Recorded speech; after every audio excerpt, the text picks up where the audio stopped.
The escalation of the energy crisis in South Africa has brought the country to an indefinite stage 6. Speaking during the Western Cape's 9th Energy Digicon, energy experts have warned that stage 2 and higher should be expected until November, with energy reserves still being constrained thereafter. This Digicon focused on the potential of wind energy to become an integral part of the province and the country's energy mix. Destin Modley, a majority owner of the Klipville wind farm built in 2014 near Caledon in the Overberg, says South Africa needs to be innovative and also allow private-public sector partnership to accelerate investment on the grid.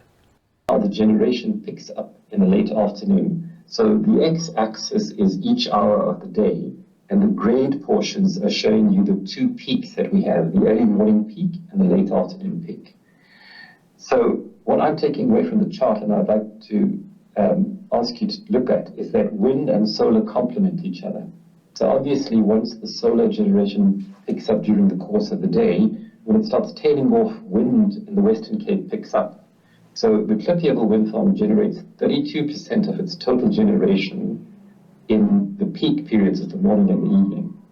And we think a trick that South Africa is missing is what's happening in Australia, where limited grid capacity is being allocated to wind and solar at the same connection point. So if you have 100 megawatt capacity, you allow two facilities which could produce up to 100 megawatt each, but they don't do it at the same time. And what that allows is a better use of the limited grid capacity you have. In addition to that, we think that South Africa needs an accelerated grid investment to take us out of load shedding in the next 10 years, because we can build more wind and solar in the Western Cape and the Northern Cape and the Eastern Cape. But in order to do that, we need to fast-track investment on a massive scale. And one of the ideas we suggested to government, and we're trying to engage more at a national government level, because provincial government doesn't have the mandate, is to leverage the private sector's investment and skills to unlock that grid bottleneck. The Western Cape government is investing billions in integrated energy sources in its quest to become energy independent in the future. We reported actually to the Standing Committee on Friday, where we all had to sort of showcase what those plans were across the province and local government.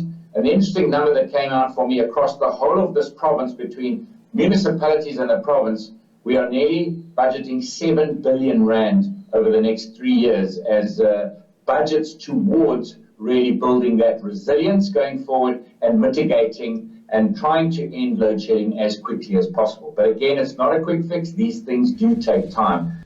The provincial government says it will start to roll out some of its new integrated energy systems in the next 18 months.